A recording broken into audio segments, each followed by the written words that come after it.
Welcome, everyone. This is Virginia Parsons, your Hangout mentor and the host of the Inspirational Businesswoman Show, where you know it is my passion and my purpose to provide you with a goldmine of entrepreneurial tips, strategies, and advice to help you grow your business from inspirational businesswomen in the know.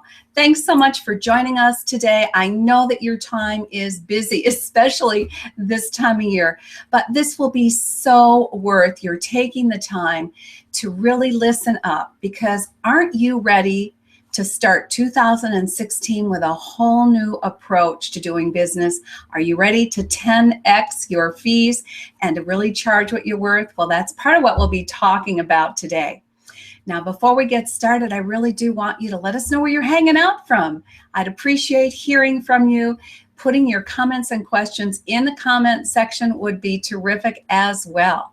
Now, also, we're going to be having an after show over on Blab, and I will post the link to that as we go forward, because you're going to want to come over. I know once you hear my guest Jennifer talking today, you're going to want to come over and ask her some questions yourself and jump on the Blab after show. So be ready for that as well. Now, you know that today's show is sponsored by hangout-marketing.com, where you can receive a free Hangout marketing assessment. Now, that assessment is going to measure your skill set and your knowledge base in using this remarkable technology we're on right now, and using live stream broadcasting, such as we did a Periscope pre-show before this show, using Hangouts on Air as a great vehicle for broadcasting your content, and then Blab after show. So take that assessment. You will only take just a couple of moments, and you might even qualify for a free strategy session with me, where we'll sit down and analyze your business and see how you can best use live stream broadcasting to brand, grow, and market your business. You're worth that. So all you have to do is text the word success, SUCCESS, to 307-269-2040. That'll only take you a couple minutes. And if you have not taken that assessment yet, what are you waiting for? Come on and join the live stream broadcasting that's going on out there. I don't want you to miss out on it any longer. So look, we have got a wonderful guest today. I want to move into introducing her to you. Her name is Jennifer Deep Stratton, and she has some wonderful ideas gained through incredible experience in selling and knowledge of what it takes to 10 times your fees. So are you ready to do that in 2016? She's going to be talking about high ticket selling. And she is the founder of High Ticket Sales Success. So I think she knows what she's talking about, both through coaching and through her own personal experience. So we're going to be talking about the 3 keys to high ticket profits and why money is in the questions. You're going to love this segment, I know. And finally, how to avoid common selling mistakes that we all have to get over and move beyond. So Jennifer, come on and unmute yourself. Come on in and say hi to our audience, won't you? Hi, everyone. Great to be here. Thanks, Virginia, for having me. I love it. I just am always so thrilled to get the vast amount of knowledge that so many women have. And, it just doesn't get featured enough. And that's why this show is here. So thank you for being here with us today, Jennifer. Let's start with the basics, the background, how you were able to claim yourself as the person who can take people to a much higher level in their business with high ticket sales. Give them some background, Jennifer.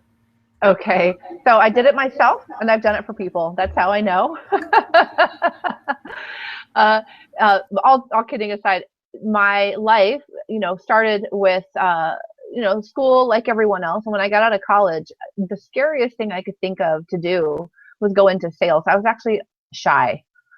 People thought I was snooty because I wouldn't say hi to them. And that was just, I wasn't snooty, I was shy.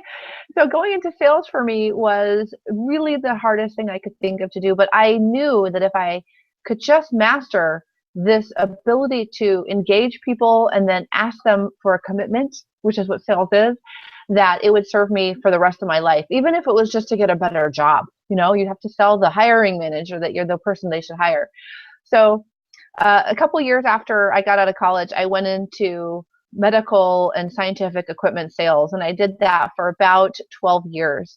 Along the way, I sold all kinds of different things, but mostly technical stuff, medical equipment. The last thing I did was scientific equipment. It was actually microscopes that I sold to research scientists, like big ones, like room size, $200,000, $250,000 microscopes that would fill up a room. And then I also, along the way, got really involved in personal development and became somebody that was enrolling people and, asking for money for them to invest in themselves in the personal development world, which is a much different sort of sale. So what I learned along the way is some of the things I'm going to share with you today, which is why high ticket selling is so important for your business, and that it actually in a lot of ways is the highest form of service you can do for someone. People invest at a high level in themselves. They're more committed, they take more action, they get better results, they're happier, you have a better client. All around, it's a win.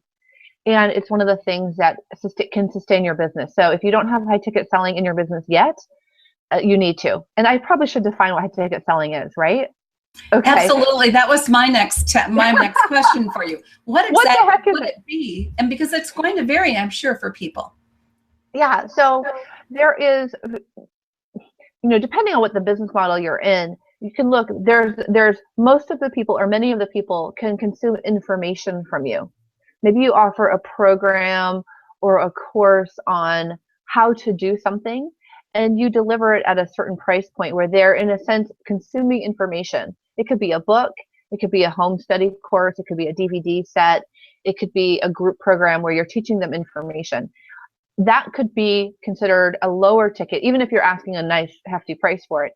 When you go to high ticket, you're looking at more of a specialty item where, in my world, for coaches and experts, people in the expert space that are doing a one-on-one service, it's something $2,000 or $3,000 or higher, where an individual is paying out of their own pocket $2,000 or $3,000 for something that's going to make their life better. So maybe you're a nutrition consultant or a personal trainer or a coach, business coach. And of course, some dollars can go up much higher, $50,000, $100,000 and more. The high ticket is, in a sense, balancing your offering, so that you have something for, this lower price point and something for this higher price point where you can give a more customized service and serve those people that really want you to, they don't want to learn anything more. They want you to do it for them. That's what the high ticket is for.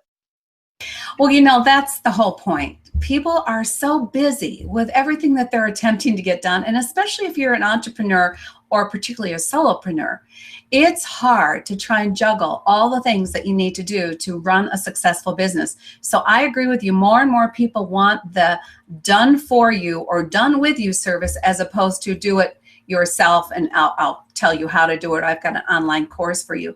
I just did that with podcasting just recently, because people are doing more and more broadcasting that I'm working with, but they now have a podcast available, whether it's a video cast or an audio cast. And it still has to be gotten up onto the iTunes, and it has to be optimized, and people want that done. So that's a higher ticket item. I look at it as something that I use the vortex model of doing business that I learned from Gina Gaudio Graves, and it's very powerful because you sort of spin people in toward your higher level ticket programs, and that is where we call the center of the vortex, where they get the most energy from you, the biggest commitment, and they get more done for you. So is that what we're talking about here? Same idea. Mm-hmm, mm-hmm. And for most of the people that I work closely with, I ask them to start at high ticket.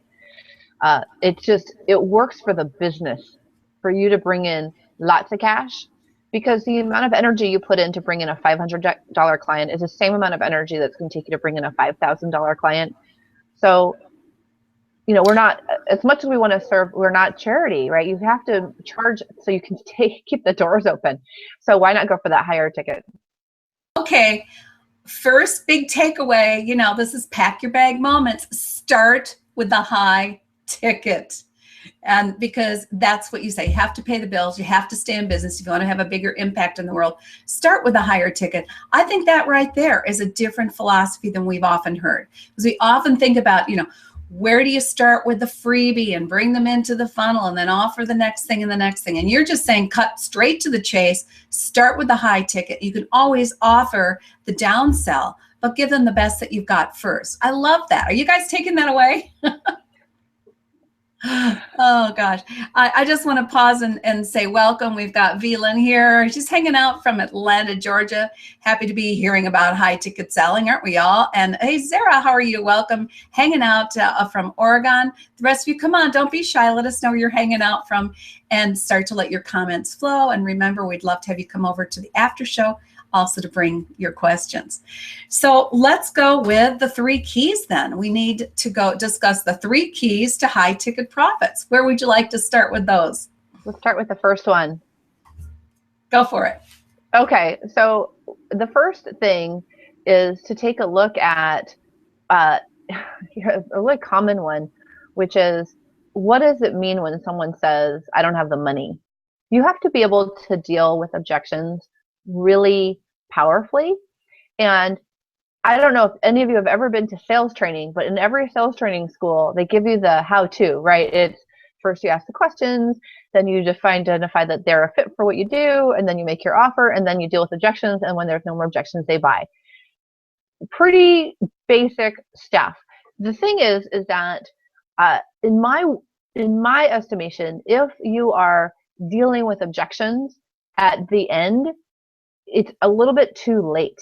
And that's actually what makes it feel salesy or pushy for a lot of us, that we don't want to be overbearing or dominating in the conversation. I think for a lot of us women is you have to handle an objection. Well, let's face it, if you're handling an objection, that means that you have to overcome them to convince them. Yuck, right? I mean, that is like the definition of pushy or bossy or telling people what to do.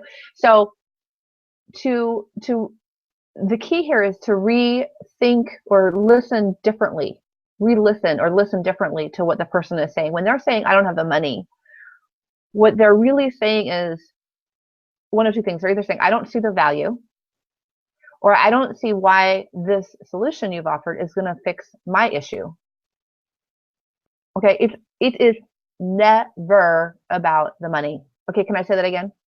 It is never about the money.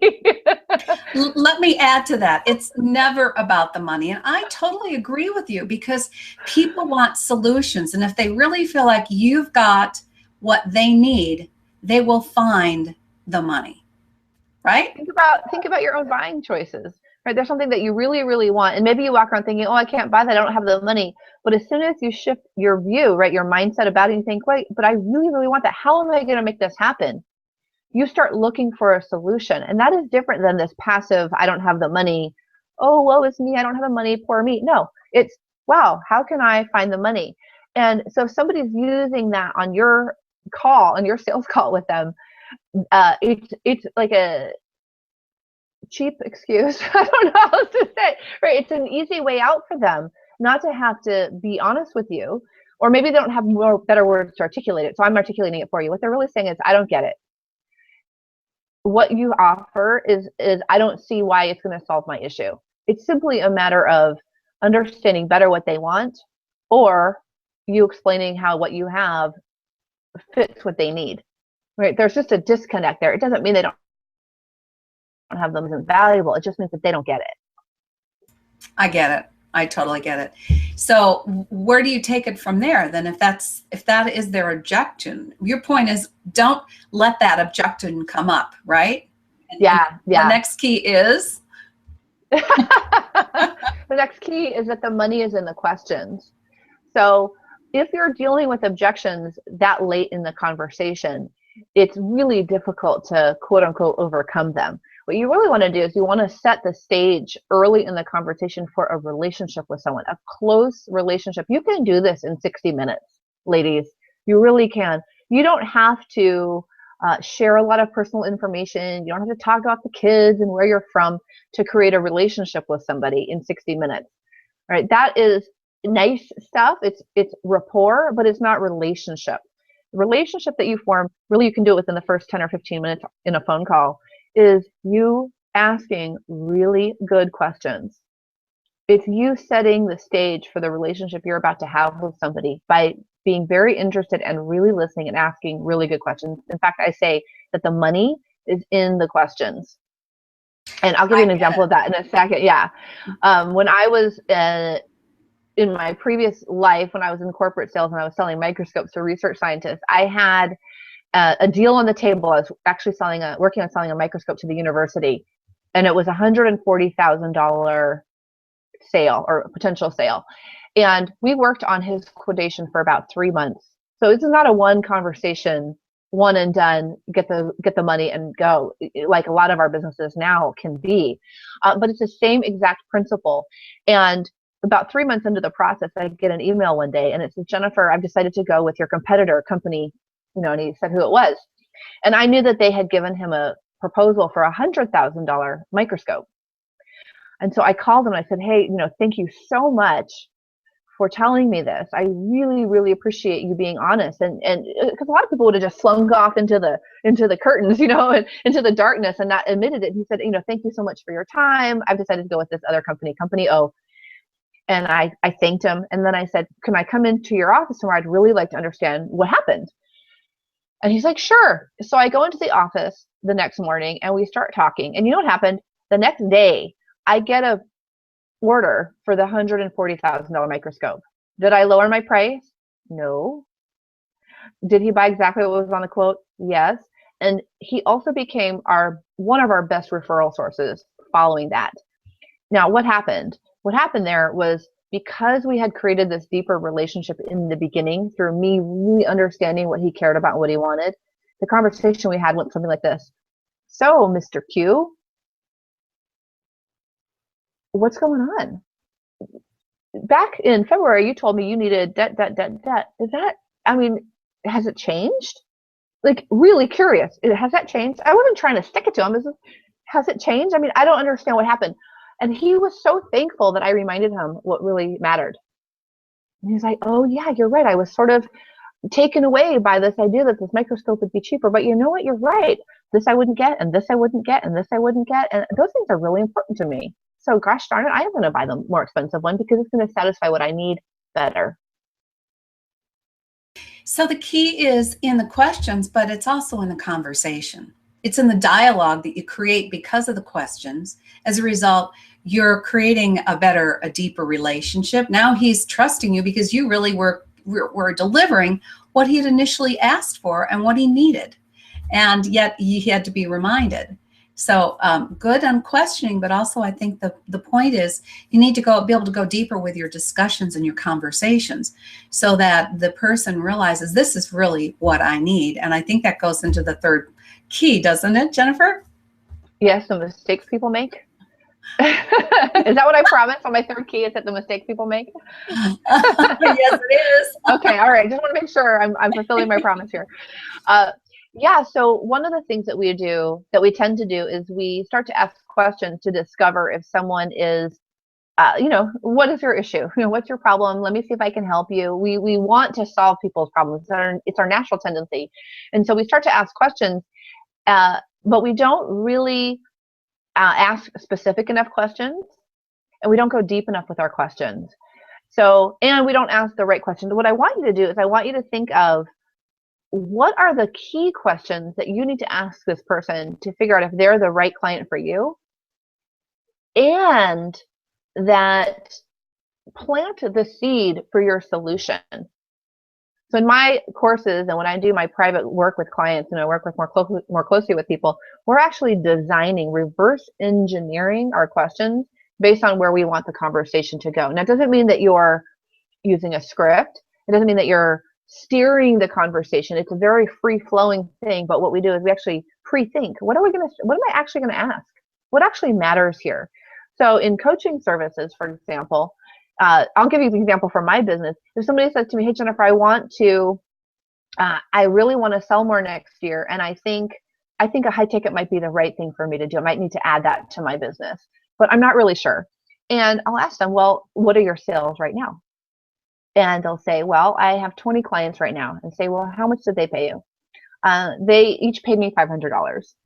Okay, great. What's your goal for next year? $100,000. Okay. And then you know what I do? I actually do this, is I get out my calculator and I plug in $100,000 and I divide that by $500. That's 200 clients. And I say to them, wow, so you have 12 months. You'd like to do this in 12 months. Is that right? And they say, yes. And I say, and at $500, you'll need 200 new clients. Divided by 12, that's 17 new people a month. And they go, oh my gosh. And I say, wow, sounds like we've got some work to do, right? And there's two ways you can do that. You can either have more clients or you can sell for a higher price. So what does that do for me? What that does is I know that a common objection out there is that you don't want to invest in yourself because you don't know for sure you're going to get the return, right? Think, oh my gosh, I don't have the money, right? We're like everybody else, right? We all do the same thing. Oh my gosh, I don't have the money for that. Well, the truth is that at that rate, you can't afford not to invest. Do you get that? Because yeah, I think that's really key, Jennifer, because also what you just did, you exemplified how you deliver this. You came across with what their the desire was, how they plan to get there on their own. And then you said, that means you need 200 clients this year, and that's 17 new ones a month. And then you paused. And you help them have an opportunity to take that information in so that they realized, oh my God, there's a big gap and I'm not sure how I'm going to fill it. And you did that all with questions. I think that's just really powerful. Well, that's the key is people love talking about themselves. So if you ask questions, you never have to say anything. Really, like, did I teach you anything? I didn't say anything. I didn't tell you anything. I didn't educate. I just asked questions like, is it right that you want to hit that 17 people? Okay. And then the person's like, oh my gosh, if that's the goal I'm going to reach, I've got to do something about it. And I didn't teach you a single thing. I didn't educate you. I didn't coach you. I didn't cajole you. I just asked questions. Yeah, it's a brilliant approach. Let me bring up some comments we've got here. First of all, I want to welcome Leigh Finley. Welcome from Southwestern Ontario. Sven Tash from Germany. We've got an international show going on here today. Let me bring this one up. Jennifer, it is from Velin Hawkins. I love the value of that conversation. I love the value of that conversation around value. The only way you know what's up with someone is when you ask the relevant questions. When you've established rapport, you can ask the deep questions that may remind someone of their real why. Thanks for the reminder, Jennifer. Anything you want to follow up on that? Yeah, well, and that's the key here, ladies, is when you're asking the questions, you're not doing it in order to make people see anything. You can really do it from a place of service. You want to know about them. This, by the way, is also how you know if this is an ideal client, if it's somebody you want to work with. You don't want to work with everybody. So reverse engineer your questions. Think through what are the things you really need to ask them so that you know if there's somebody you want to work with, especially if it's a one-on-one client, right? This is your life. If they sign up and it's the wrong person, it is not fun. Now, I want to follow up on one-to-one coaching versus one to many and how you increase your fees in that regard. Do you have some tips there? Yeah, well, so usually I like to let my services evolve based on what people are demanding from me. That's actually why I started this business. I think I mentioned earlier that I started a relationship coaching business with my husband. I can't remember which show we were on, Virginia, but that was my first life as an entrepreneur. And while we loved that business, people kept asking me, well, how do you sell? How do you sell? And how do you do it from this very relationship, service-oriented heart place and also still get the job done? And so, oh my gosh, I totally lost my train of thought. Ask me the question again. No, it's from going from one to one, where To you're in high ticket, into one to many and still getting your prices where they deserve to be. Yeah. So I think of when I'm developing an idea for something I want to deliver, like I think, wow, these people would really love it if I help them figure out how to write their questions in a way that really worked for them. Well, I start doing it one-on-one with people because I'm testing my model, right? And as I'm testing my model, I'm seeing the results, and then I can start to raise my fees because oh, wow, it's working. It's actually worth this much more money to this person. And wow, this person raised her fees 4 times. Wow, that was worth a lot of money to her. I could raise my fee, right? So I set my one-on-one price. Then that becomes the group program. How I did it becomes the group program and the group program price. Okay? So it starts out as a one-on-one, but then it moves into the group program. And the idea is that my old one-on-one price becomes my new group price. And then my one-on-one price moves up. So is that how you took your business from where you were saying you were so excited initially to have a $500 order, and then what did you say? You 10 times it in a year or something like that? Yeah, it was about a year. We 10 times it. Yeah, my very, very first sale as a relationship coach. I mean, you've got to see this is I got a check. It was $450 for someone for 5 sessions, and I gave the 6th session away for free. And this was right after I left my corporate job selling these huge microscopes, $200,000 jobs. And then I get this $450 check, and I took a picture of it. I was doing cartwheels in my living room because it is a totally different thing to sell your own service than to sell somebody else's thing. So if you're struggling with that, don't worry. It gets worked out, but it's a big deal. And then as I kept doing it and delivering it and see how I was underserving people and kept asking myself, what's really going to serve my client? Forget about my fear about asking for money or how much I think I deserve. This is about them. What do they need? And when I answer that question, one of the things is they need more service. They need higher level of service to really get where they want to go most of the time. Not everybody, right? But your ideal client. And that comes with a higher investment. I had this coach once that said to me, my husband and I say this, we laugh. How much money do we actually have to charge them for them to actually do what we tell them? Like, obviously, we're not charging enough because if they're not taking action, they haven't invested. Now, it's not always. That's a very good point. And I've never thought of it that way, but you are right. So many people buy programs and then they sit on what I call the virtual shelf, and they never pick them up and use them, because it's not that they wouldn't get great content and really increase their knowledge base, but people just get busy and distracted and don't do what they think they're going to do. So the question, that was a really important question. You asked each other, how much do we have to charge them to actually get them to take action? Great question. It's true. Look, you buy a book for $9.99. You can buy the same information, but do it with the coach for $5,000. But if you really want the result of the book, and you've read the book, and look, I've done it. I know you have too. You read the book and you're like, wow, there's some great ideas in here. I'm going to do that. And then you don't do it. So, but you pay $5,000, or you pay for a personal trainer, or you get a coach or something like that, and you pay them a nice price tag. Guess what? You're doing the work, right? Because you're invested. You're invested, and you've got somebody you're accountable to. You've got someone to get you through the times when you get stuck, right? That's the whole game here. So it's not about just making more money. It's really about delivering your service and having the people that you are meant to help be served, get the help that they're looking for. If we could all just read a book and have it be fixed, we would. It doesn't work.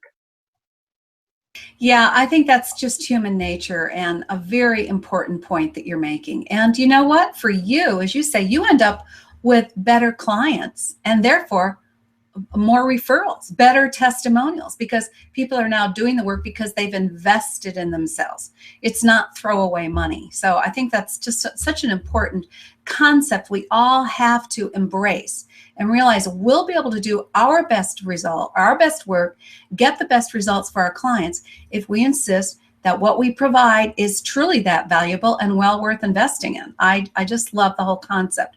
One more question before we get ready to go over on Blab, because we got lots more to talk about, you guys. I have a whole series of questions here we're going to get to, and I know you have more as well. So we're going to be heading over to Blab in just a couple minutes. But here's one I'd like to finish up with. How do you have 100% of your ideal prospects ask you, how can I work with you? Oh, this is one of my favorite parts. Oh, and it works so well. So one of the things that I teach is how to structure a conversation, a sales conversation. Some people will call it a strategy session or discovery session. How do you structure that conversation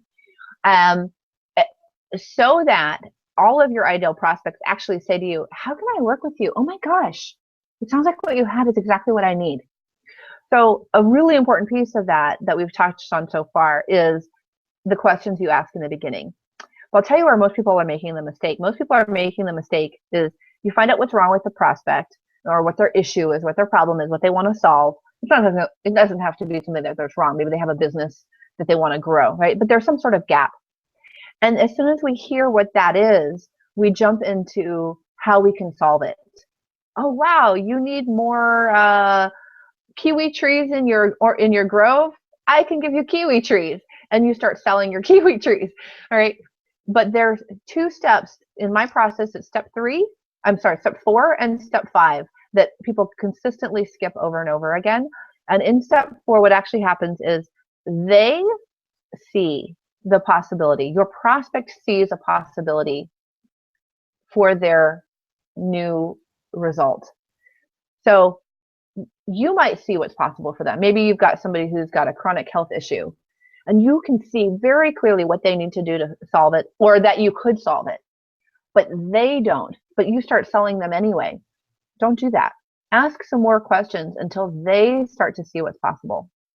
And in that, when they're sitting there going, wow, even though I've tried 14 different doctors and all of these different programs, I could actually see myself getting well. That's amazing. If they can see it, then they'll ask you, how can I work with you? And that is that's why we're all here, right? That's the cat's meow, because they are hungry to hear about your offer. I love it. This is so powerful. I hope you all have taken massive notes. Now, I have just posted in the comment section, so you can come join us over on Blab, ask more of your own questions, and we're going to find out really her proven step-by-step process, so how she goes about this. It's on the table for Blab. So come on over, but before you do, make sure you also click on Jennifer's free gift. She has a free gift here that you can learn. It's her book. It's Join the high ticket selling revolution, right, Jennifer?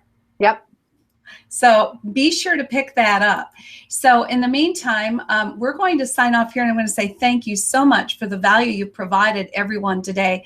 I know they have more questions. I have a feeling there's a few that might want to find out how they can work with you. So thank you everyone for joining us, but please come over to Blab, because we are going to continue this conversation. We want you to be part of it. We want to get you on camera if you feel like it. If you don't feel like it, come on over and tell a little bird what we're doing over there, and put your questions over there in the comment section. So thank you, Jennifer, so much for being here with us today. It was great, powerful information.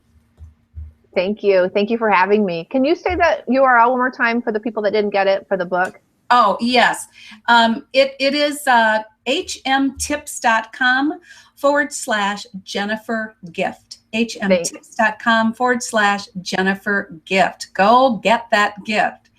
And again, we're going to see you over on Blab, I hope. If you want to go to Blab, it's hmtips.com/IBWS Blab 10. And the link is in the comment section, so please come on over and join us there. Have a wonderful week, everyone. We appreciate you taking the time to be here, and we'll see you next week on the Inspirational Businesswoman Show. Bye-bye now. Bye, everybody. Thanks.